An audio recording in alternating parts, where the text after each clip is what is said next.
un nouvel update lecture. Et avant de commencer la vidéo, j'ai 2-3 petites choses à vous dire. Déjà, je suis désolée si la luminosité est pas top. Il est midi, ça doit être midi moins quart, quelque chose comme ça, mais il pleut dehors. Donc j'ai dû allumer la lumière et voilà. En fait, j'avais pas du tout prévu de tourner la vidéo aujourd'hui, c'est la deuxième petite information. J'avais pas du tout prévu de la tourner aujourd'hui, sauf que mon emploi du temps de la semaine prochaine vient d'être carrément chamboulé. Et donc du coup, la semaine prochaine, je vais avoir exactement 0 minute pour tourner des vidéos. Du coup, c'était un peu maintenant ou jamais. Je me suis rendu compte là, j'allais partir en fait, et puis je me suis dit que si je partais 20 minutes plus tard, ce serait pas la fin du monde. Comme ça me permettrait de tourner une vidéo et ça m'éviterait de galérer après.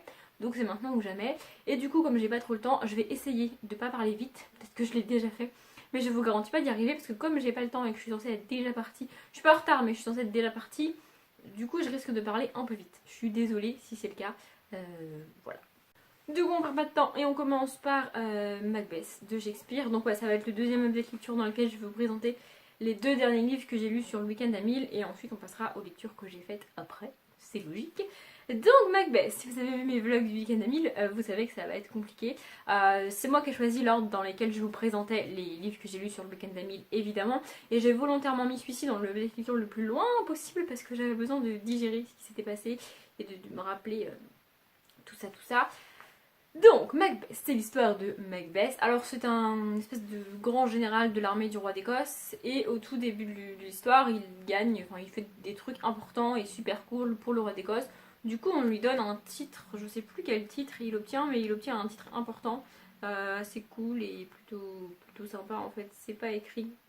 Ah si, au premier lieu, un général. Oui, bon bah en fait, entre le moment où il est général et après, ce qui va devenir après, il y a un autre titre important, mais je sais plus c'est quoi, mais bref, enfin, pour le récompenser, on le nomme comme ça et tout, il est content. Ensuite, il va voir des espèces de sœurs sorcières. Alors, dans les notes, parce que ouais, je lis jamais les notes, mais celles de Shakespeare, de temps en temps, je les lis. Donc, il est dit que dans la version originale, c'est pas vraiment des sœurs sorcières, en tout cas, c'est plutôt des sorcières tout court sans le sœur. Mais qu'il y avait un truc en plus, c'est qu'on n'a pas su bien le traduire en français, et donc, du coup, c'est traduit comme ça. Mais en gros, c'est plus des prophétesses que des sorcières. Donc, il va les voir, et ces charmantes dames lui disent qu'il va devenir roi d'Écosse. Super cool, il est content. Et à partir de là, ça va partir en live, en tout cas pour moi. Donc du coup, il rentre chez lui, il dit ça à sa femme est trop contente et tout, évidemment. Et puis là, Lady Macbeth va vriller en mode psychopathe. Elle lui dit, bah d'accord, bon bah il te reste plus qu'à tuer le roi d'Écosse. Hein, quoi, pardon, pas bien compris là. Donc du coup, il tue le roi d'Écosse, puis Macbeth tue les gens qui accompagnaient le roi d'Écosse pour faire croire que ce sont ces gens qui ont tué le roi d'Écosse et donc que donc lui, il a tué les meurtriers du roi et donc du coup, il devient roi. Super cool. Donc on pourrait se dire ok c'est bon c'est fini. Non mais non, non c'est pas fini. Lady Macbeth et Macbeth continuent à tuer des gens. Voilà, je pense que c'est les premiers serial killers de tous les temps parce que franchement... En fait j'ai pas compris. Le problème c'est que j'ai pas compris le point de départ du livre. En fait, alors les prophéties, je crois que j'ai déjà dit plusieurs fois, je ne crois pas en tout ce qui est naturel, fantômes, religion, tout ça, tout ça. Pour moi la religion et les fantômes et tout ça va dans le même bac dans mon cerveau. C'est-à-dire que je n'y crois pas du tout. Et donc les prophéties sont avec. Sauf que les prophéties, si je suis dans un monde de fantasy, de fantastique, ou dans un truc qui se passe il y a très très longtemps, j'accepte que les gens y croient. Et du coup j'y crois. C'est pas que j'y crois un peu, c'est que dans ce monde-là, j'y crois. Je sais pas si c'est très clair ce que je dis. Du coup, à la limite, les prophéties, ok. Mon problème, c'est qu'on t'a prédit que ça allait arriver. Du moment qu'on t'a prédit que ça allait arriver, ça va arriver. T'as pas besoin de faire quoi que ce soit pour que ça arrive. Or là, du coup, c'est le fait d'avoir prédit que ça allait arriver, que ça arrive. Et si on n'avait pas prédit que ça allait arriver, bah ça serait pas arrivé. Du coup, c'est un petit peu compliqué dans mon cerveau. Mon cerveau, il a beaucoup de mal avec ça. En plus de ça, on a des scènes que j'ai trouvées mais d'une longueur et d'un inintérêt. Voilà, ça m'a coûté de lire ces scènes.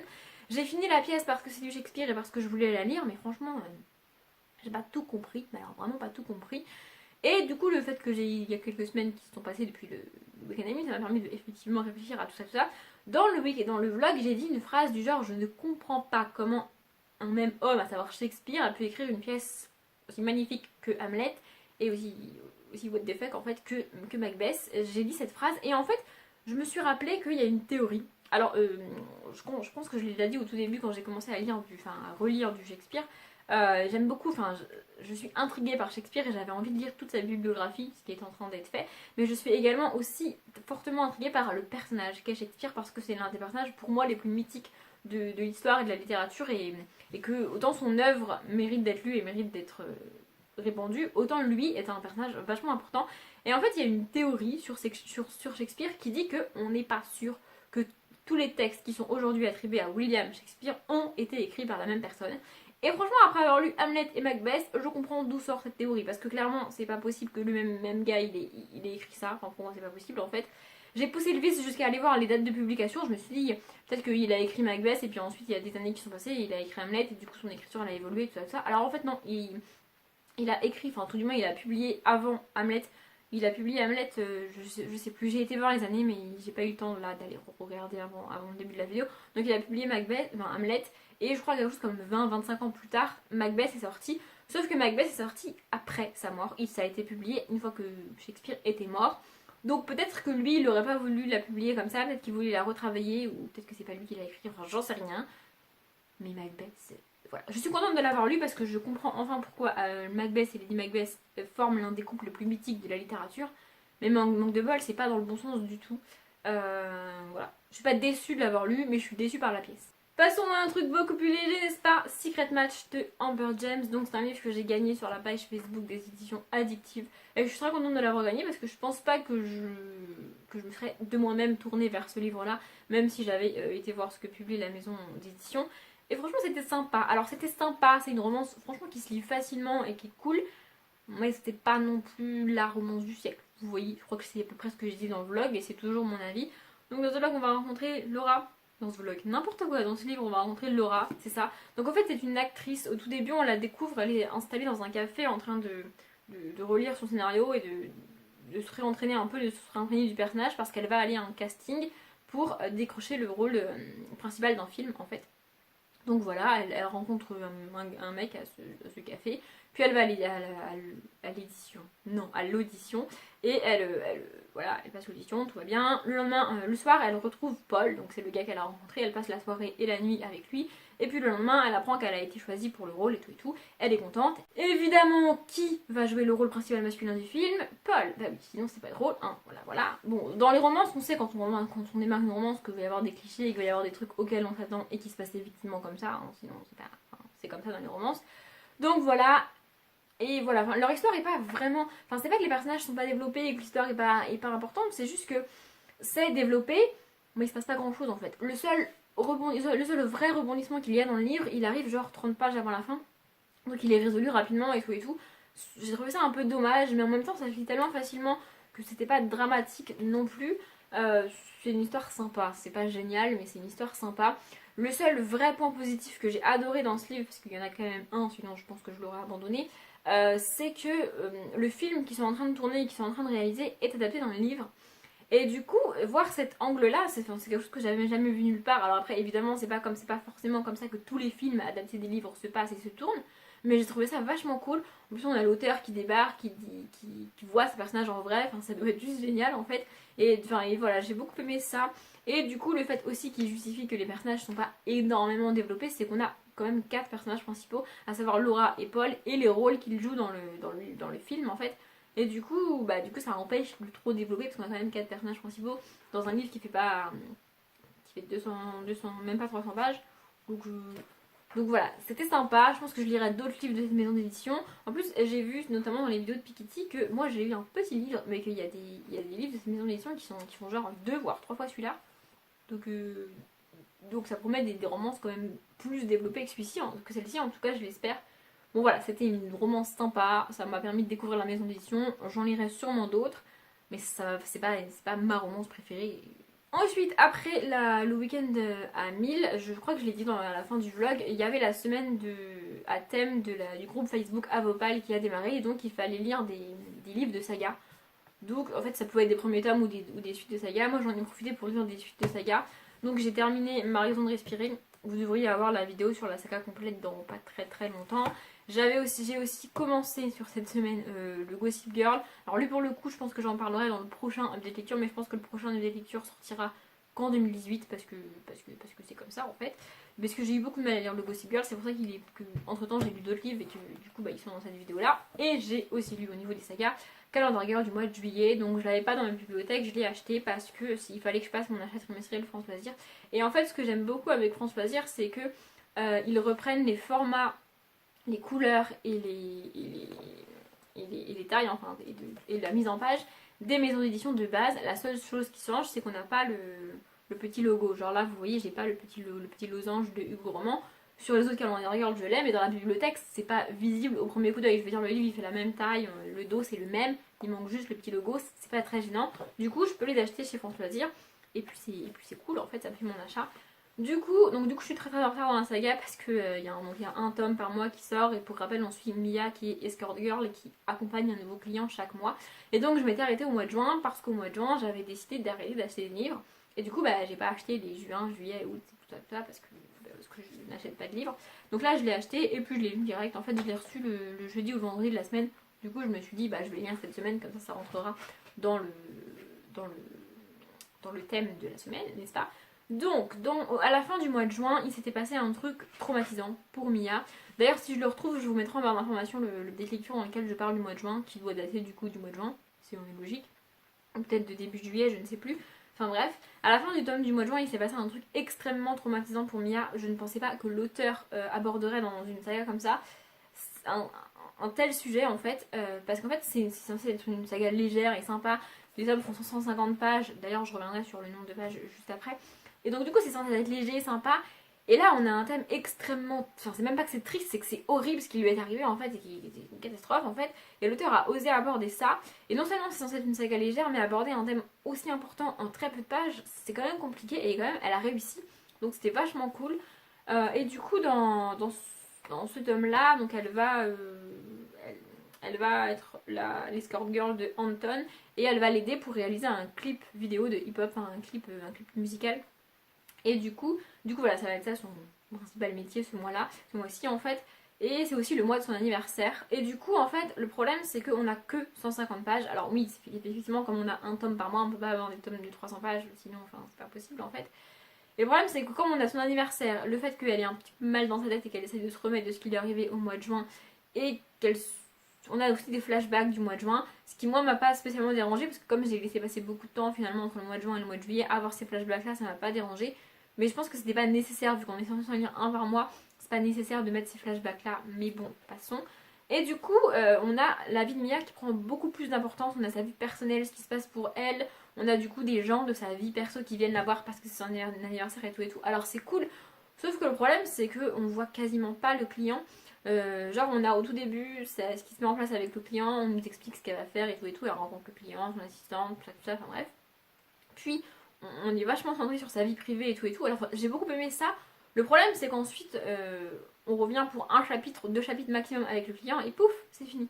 Et du coup je me suis retrouvée comme une conne, je me suis dit mais non mais ça va trop vite en fait et c'est dommage. Alors oui on a que 150 pages et oui l'auteur peut pas faire plus. Mais là, soit elle a mal géré la division du tome entre la vie privée et son travail avec le client, soit elle aurait dû lui accorder presque un mois de vacances en fait, parce que là le client sert quasiment à rien. Et c'est dommage, en fait c'est dommage d'avoir pris la peine de créer un client, une situation et tout, pour pas l'exploiter en fait. J'ai trouvé ça assez dommage. Mais après le fait qu'on est sur la vie privée de Mia, ça c'était vachement cool parce que on est quand même au 7ème tome et comme à chaque fois on est avec un nouveau client, il faut prendre la peine de mettre en place le client, ce qui se passe, son métier, qu'est-ce qu'elle doit faire ce mois-là. Et du coup, sa vie privée, comme on a toujours 150 pages par tome, est pas super développée. Donc là, c'était cool d'avoir sa vie privée. Je pense que je vais lire les mois d'août et les mois de septembre. Peut-être que je m'en ferai un au mois de décembre et un en début d'année parce que oui, j'ai aussi acheté les mois d'août et de septembre. Je suis désolée. Enfin bref. Mais voilà, il faudrait que je continue cette saga. Donc la finir avant la fin de l'année, c'est mort. Mais je voudrais la finir début 2018. Je voudrais pas que ça dépasse la moitié 2018 parce que franchement, il faudrait quand même que je termine cette saga. Et on va rapidement terminer la vidéo par un abandon. Ça fait longtemps que j'ai pas eu d'abandon, moi, je trouve. Donc c'est Le secret du mari de Liane Moriarty. Alors en fait, j'ai sorti ce livre parce que depuis août 2016, je note dans un petit cahier tous les livres qui entrent dans ma palle sur le recto d'une feuille et tous les livres que je lis, enfin tous les livres qui sortent de ma palle du coup sur le verso d'une feuille. Et lui en fait c'est le dernier livre qui me restait et que j'avais eu en août 2016. En fait c'était un cadeau d'anniversaire tout simplement. Alors il a traîné aussi longtemps parce que rien qu'avec le titre je savais qu'il y avait peu de chances que j'apprécie. Après, quand mes amis me demandent une idée, je leur dis toujours un livre parce que je sais que ça va me faire plaisir. Mais je leur donne jamais de titre ou d'auteur ou de liste de livres que je veux. Je les laisse choisir déjà parce que j'ai pas énormément de livres non plus et que donc du coup il y a peu de chances qu'ils achètent un livre que j'ai déjà. Et aussi parce que du coup ça me permet d'avoir des livres et lire des livres que je lirais pas s'ils me les offraient pas. Bon là quand je l'ai vu je savais qu'il y avait peu de chances que j'apprécie. J'ai effectivement abandonné le livre à la page 24, hein, j'ai pas été très loin. Mais trop de mystères, moi je crois que le fait qu'il y a trop de mystères et que je comprends pas tout ce qui se passe, c'est la première raison, dans toutes les raisons qui font que j'abandonne un livre, je ne peux pas en fait. Donc comment on va rencontrer Comment on va rencontrer Putain je sais plus parler, pardon pour le gros mot. On va rencontrer Cécilia. Alors au tout début du livre elle trouve une lettre apparemment écrite par son mari. Encore que dans le titre c'est écrit, dans le livre à aucun moment, en tout cas jusqu'à la page 24, on nous dit que c'est son mari qui l'a écrit, hein. Démerdez-vous. Donc elle trouve cette lettre. En fait, en démarrant le livre, je pensais qu'on allait avoir la vie de famille et tout, comment ça se passe dans son quotidien, avant qu'elle trouve la lettre. Puis elle trouve la lettre et l'histoire démarre. Du coup, je pense que j'aurais dû déjà faire un effort avant pour atteindre le moment où elle trouve la lettre. Sauf que là, elle trouve la lettre dès le début, mais elle ne nous explique pas comment elle a trouvé la lettre, pourquoi elle fouillait là à ce moment-là. Elle nous donne des vagues indices, mais moi ça me suffit pas. Et puis ensuite, elle nous met à nous raconter sa life. Alors que non, enfin, je veux dire, si tu démarres le livre par la découverte de la lettre, dis-nous en quoi ça change et qu'est-ce qui se passe. Enfin, mais c'est pas possible en fait, elle nous raconte des trucs qui m'intéressent pas, voilà. Et puis, alors ce qui m'a fait abandonner le livre, c'est des détails, voilà. Enfin, je veux dire, déjà que je savais que qu'il y avait un grand risque que je l'abandonne et que ça me plaise pas, mais alors si en plus l'auteur me barbe avec des détails insignifiants, moi je peux pas, enfin, je veux dire, non. Donc en fait, elle est mère au foyer. Alors, je pense que je l'ai déjà dit, mais je vais le répéter, c'est pas grave. J'ai rien contre les mères au foyer, enfin, je veux dire, c'est un métier comme un autre et je respecte tous les hommes et même toutes les femmes et tous les hommes qui font ça, parce qu'il y a des hommes qui font ça aussi. C'est pas quelque chose que je ferais, mais je le respecte. Or là, donc elle est mère au foyer, ok, très bien, c'est cool. Mais on nous explique son quotidien, on nous explique qu'elle va chercher les enfants, qu'elle est du lave-vaisselle, qu'elle s'occupe du linge. On s'en fout en fait. Enfin, je veux dire, mère au foyer, ça suffit pour qu'on se fasse une idée de ses journées.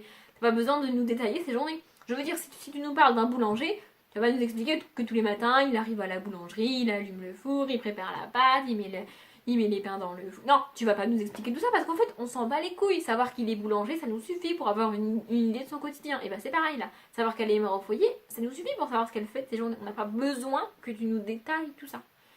Et donc, en plus de ça, on a un espèce de mystère. Enfin, moi, en fait, les mystères me fatiguent, en fait. Et j'ai envie de dire à l'auteur, soit tu me dis qu'il y a un mystère et tu me dis c'est quoi, ou alors tu me donnes assez d'indices pour me faire une idée dans ma tête, quitte à tout casser à la fin du livre si tu veux, soit tu ne me parles pas du tout du mystère, en fait. Mais me dire, ouais, il y a un secret. Et puis voilà. Et puis ensuite, tu me parles d'autre chose. Moi, j'arrive pas à me concentrer sur le autre chose, en fait. Tout ce que je veux, c'est le mystère, le truc, le pourquoi elle a trouvé cette lettre, le comment elle a trouvé cette lettre, le qu'est-ce qu'il y a dans cette lettre, le pourquoi elle l'ouvre pas, est-ce qu'elle l'ouvre, parce que là, elle a toujours pas ouvert la lettre en plus, hein. Parce que là, elle l'a toujours pas ouverte, la lettre en plus. Ouais, je me suis rendu compte que j'avais parlé vite. Peut-être que j'ai parlé vite pendant toute la vidéo et que du coup, je serais obligée de la retourner. Mais bon, c'est pas grave. Enfin, voilà. En fait, ça m'a énervé en fait. La capacité qu'ont les auteurs à faire des virages comme ça en mode ah, mais je te le dis pas. Ah, mais non. Ça me fatigue. Dites-le nous ou ne nous dites rien, mais arrêtez avec vos ah, il y a ça. Mais je vais parler d'autre chose en fait. Parce qu'en fait, je vois pas en quoi c'est plus intéressant de nous parler du fait qu'elle est en train de vider le lave-vaisselle que de nous expliquer le pourquoi du comment de la lettre en fait. Enfin, je veux dire, c'est quand même le titre du livre et l'intérêt du livre. Qu'elle vide le lave-vaisselle, on s'en bat les couilles. Enfin bref, je me répète, mais ce livre m'a particulièrement agacée. J'ai pas encore décidé si je le gardais ou pas, parce que en général, les livres que je termine pas, je les revends. Mais là, comme c'est un cadeau, peut-être que je vais le garder. Je ne sais pas. En tout cas, je suis sûre que je ne le relirai jamais. Enfin, après, le personnage en lui-même était intéressant et le personnage en lui-même de Cécilia ne m'a pas énervé. Elle a l'air très sympa comme femme, mais la manière dont elle est traitée, moi, ça m'a pas possible en fait. Bref, je m'arrête là. Il est déjà midi passé. Il est temps que je parte. Je suis contente d'avoir tourné ma vidéo avant de partir. Comme ça, vous l'aurez en temps et en heure. Parce que déjà, je suis en retard sur mes vidéos. Mais alors, en plus, je prends du retard sur la programmation que j'ai faite. Alors là, c'est la fin du monde. J'espère que ça vous a plu, j'espère que j'ai pas parlé trop vite, et puis si c'est le cas, eh bien je m'en excuse, voilà. Comme d'habitude, je vous souhaite une bonne journée, un bon après-midi, un bon appétit ou une bonne nuit, et je vous dis à bientôt.